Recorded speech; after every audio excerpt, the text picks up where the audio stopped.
pray that God will bless me and use me.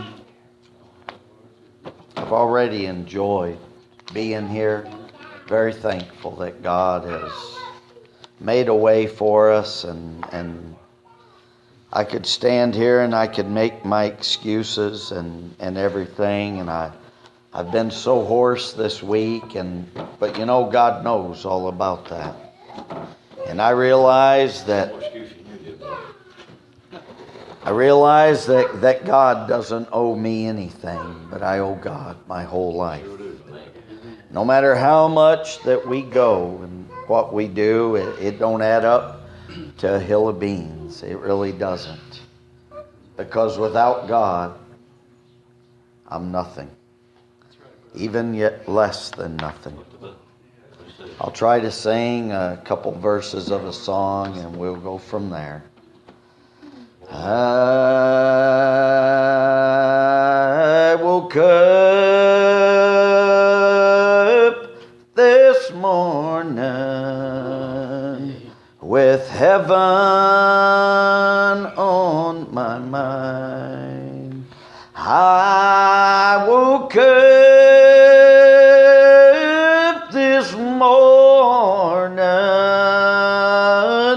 with heaven on my mind. Lord, I dreamed of a train, a glory-bound train, and I just wondered if my children will be on that train.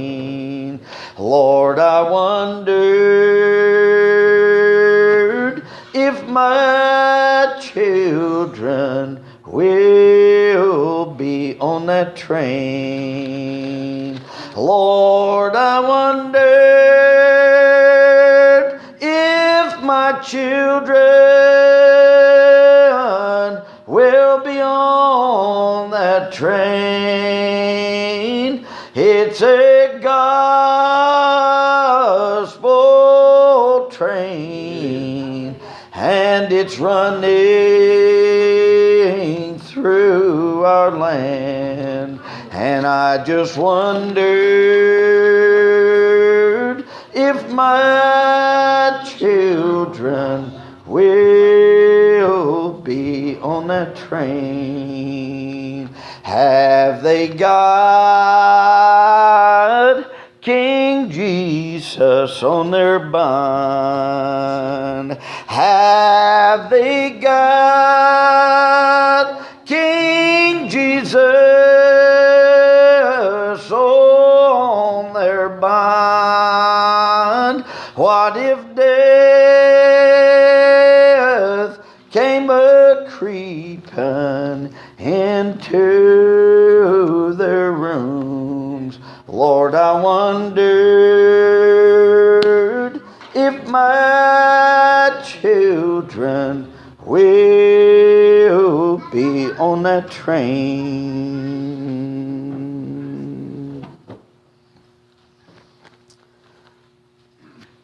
The greatest decision that a man or a woman could ever make, Brother Van, the greatest thing that you could ever give to your children or your grandchildren or your nieces and nephews or your friends is for them to see you serving God. More important than all the silver and gold in this world. More important, Brother Paul, than all the education. And education is a wonderful thing. But the most important thing is for the world to see you having a relationship with Jesus. Many thoughts have been going through my mind, and I don't know what I'll speak about, but many thoughts, I promise you, has been going through my mind and wondering what I ought to say and what I ought not to say. And it causes me to fear this place, Brother Fred. It really does. And I take this seriously. And I want you to understand that I'm like these other brothers that come before me. I'm far from perfect. If you want to see failures, listen, and you want to see a failure in life, you can look at me. Because I tell you that without Jesus, that's exactly what I am. I'm a failure. But I promise you one thing. I met a man called Jesus. A man that's promised me that he'd go with me all the way. Listen, and that he'd never leave me. And he'd never forsake me, brother. And you know what? I'm just simple-minded enough that I believe that promise. And I'm glad today that God is in control. And you know, as we were traveling up here, we began to talk. I listened, somebody, I believe Brother Mike, brought it up about the accident that occurred this week somewhere around Prestonsburg. And I had got a phone call, listen, this week. I don't know if it was Sunday or if it's Monday. Listen, but they called and they were crying on the other end. One of the sisters in church, and she said, Brother Daryl, will you pray for a family? They just had an accident. A woman that I work with, and I've known for a long time. She was killed in a car wreck, and her little grandson was killed in that same car wreck, and the daughter is in ICU, and they don't know if she's going to make it. Listen, and it broke my heart to hear those words, and I began to think all the things that we think are important in our lives at times. Listen, it took that away, and it made me begin to recognize the priorities in life. And I told her, Lord, yes, I'll pray. Listen, and then she asked me a little question. Where was God during that? And that thought keeps coming up in my mind, Brother Paul. So many people today, every time there's a trouble and there's a problem, listen, they always come back to that. Where was God, Brother Fred? Listen to me. And you know what? It's a good question. And it ain't something that they mean bad things, because it goes through our minds too.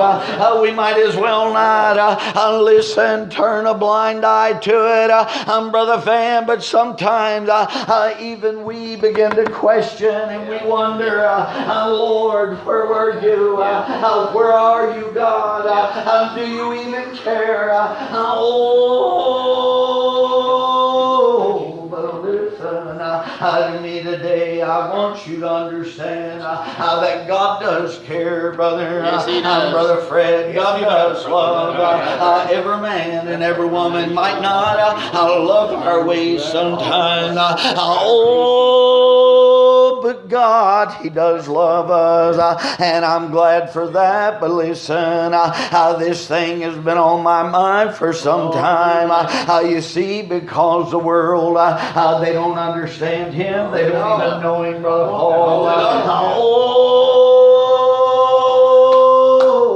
But Paul began to write in one place, and he said that if our gospel be hid, it's hid to them that are lost, Brother Jason. Listen, he said, for the God of this world hath blinded the mind of them that believe not, lest that glorious light of Jesus should shine unto them. But somebody might begin to wonder and begin to think, well, where is He then? Why don't He come down? Why don't He take this world by get it in control, brethren, and handle everything? I got news for you. He is coming back. Oh, my Lord He's getting ready to come back. And you better be ready, Brother Fred. Listen, I like that little game we always played, hide and seek, where one person would sit and close their eyes and begin to count.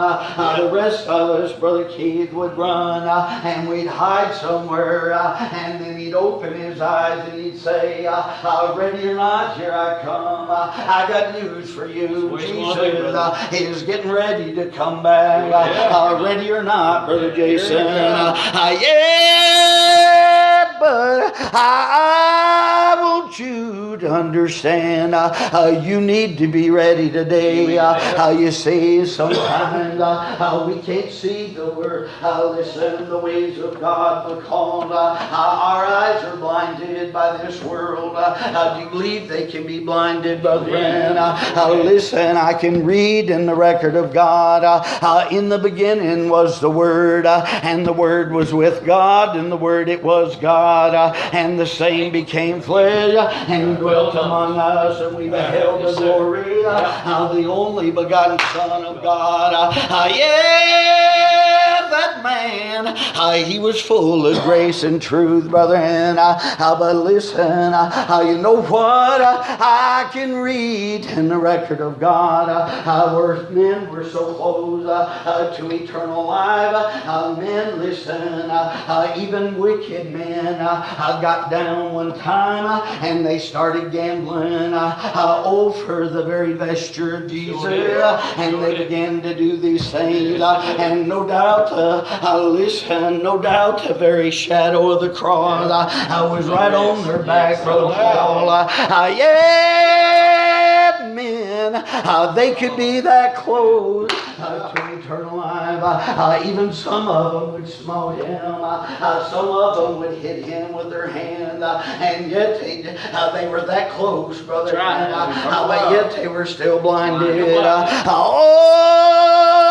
Because as these brothers had quoted, men love darkness rather than the light, and they don't want to come to the light, Brother Clyde. Their deeds would be reproved. You see, I can see in the record of God where God had brought His children right out of bondage, as Brother Jason was telling you. Brought them right out of Egypt's land and brought them out there into the wilderness. And listen, and God called Moses up on the mountain one time. Oh, that man Moses, 40 days and 40 nights, he was in the presence of God. And you know what? When he got ready to come down from there, he never ate a little bite of food. He never drank a drop of water. But when you're in the presence of God, I got news for you. It'll sustain you. But when Moses come off the mountain, listen, he didn't even know this himself, but his face was shining just like a bright light. And you know what? He come down and everybody started to run from him, Brother Fred. Listen, and he called to Aaron and he called to Joshua, come back, and everybody began to come back to him. And Moses, he took him a little veil. But while he was talking to them people, he had to put a veil over his face. You know why? Because they couldn't look at his face. It was too bright to look at. Do you know why? Because they were yet still under the law of sin and death. They couldn't look right at him. If they could have looked at him, Brother Jason, I'm one, Brother Fred, that believes, you know what they'd have seen? They'd have seen the face of Jesus.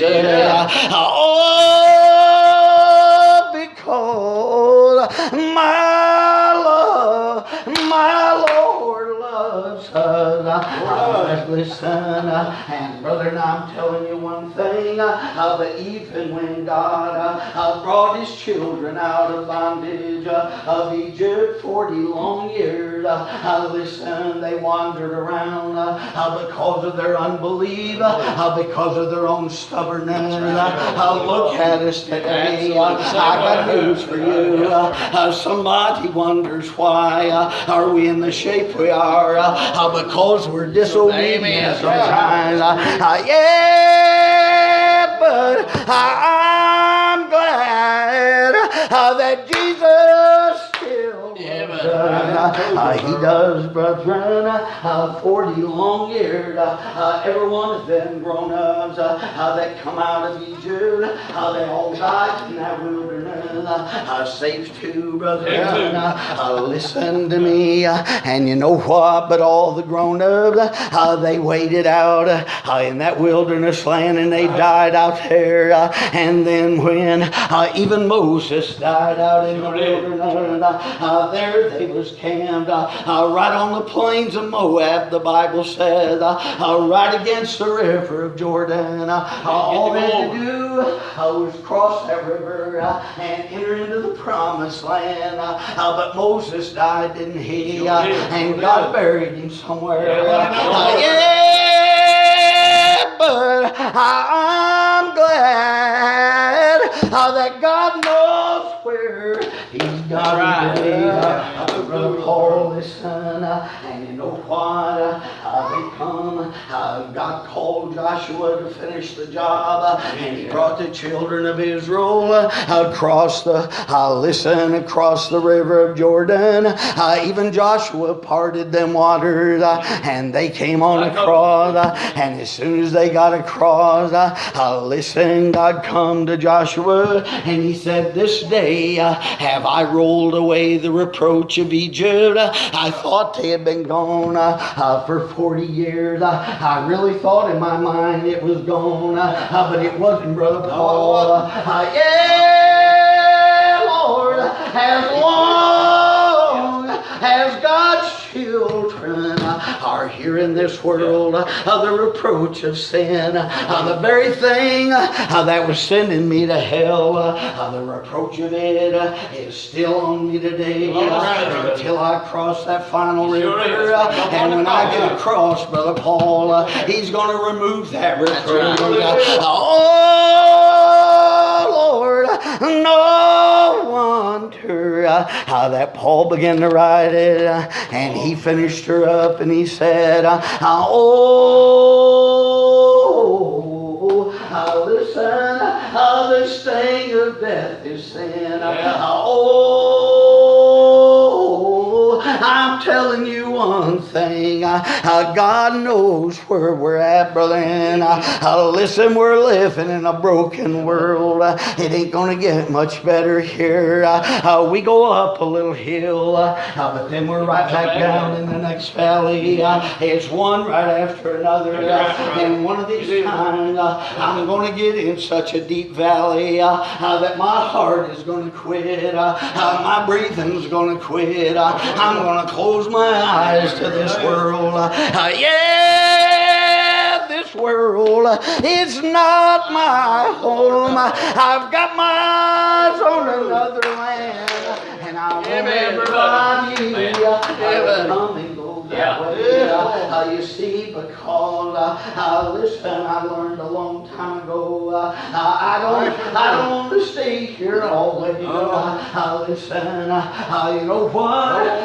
Listen, the world is going to happen to you and to you and to you. We're all going to get older. We're all going to get sick. Accidents are going to happen, Brother Clyde. Every one of us is going to leave this world. But as long as I keep Jesus in my side, I've got a promise. Everything's going to be be alright. And I'll tell you what, I ain't much here in this world. I'm a simple man. You know what? But I believe that promise that one of these days, when everything is said and done, and I've always been guilty of saying certain things that when I preached my last sermon, and I prayed my last prayer, and I've sung my final song, but I got good news. I ain't sung that final song yet. Because I've got another one that I plan on singing in that morning. Of all mornings, you see this world is beating us up. It beats me up a little more every day. Listen, I've been thinking about this. We had a preacher at our little church, Brother Clyde Cure. I'm sure you knew him. Listen, he preached with us for years and years. And I went down and seen him. He was laying in ICU. He had a trach in. Listen, he was hooked up. There's so many machines. And when I walked into that little ICU, I thought he was asleep or maybe in a coma. And I walked over to the bed and I took him by the hand, Brother Paul. And when I did, his eyes opened and his little mouth started going. I said, Brother Clyde, just lay here and rest. And when you get out, you can tell me all about it. And he started shaking his head no. I said, what do you mean? And he began to point up. And he began to shake his head, yeah. You see, I believe somebody else was in that little room. That man never got out of that hospital. I promise you one thing. Listen, when a little child of God begins to live, somebody, listen, is there with her. Because Jesus, He loves me. He loves you. He loves this world. Just listen to that. I promise you, it'll lead you somewhere.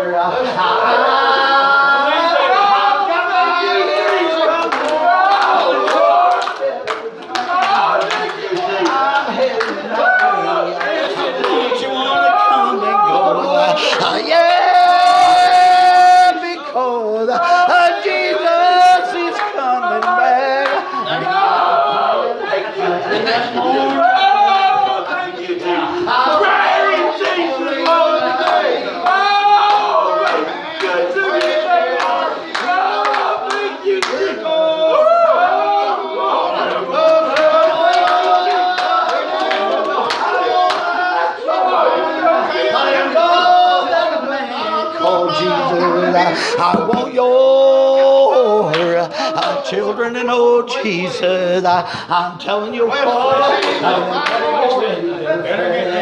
it ain't gonna be long. He's coming back. Listen, I'm begging you. This is the kind of world we're living in.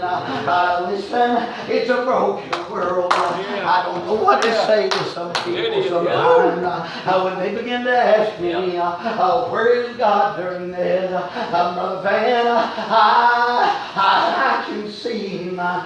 Listen, when you go into one of these little hospitals and you see one of these new mommies holding a little baby, listen, I can see Jesus. Oh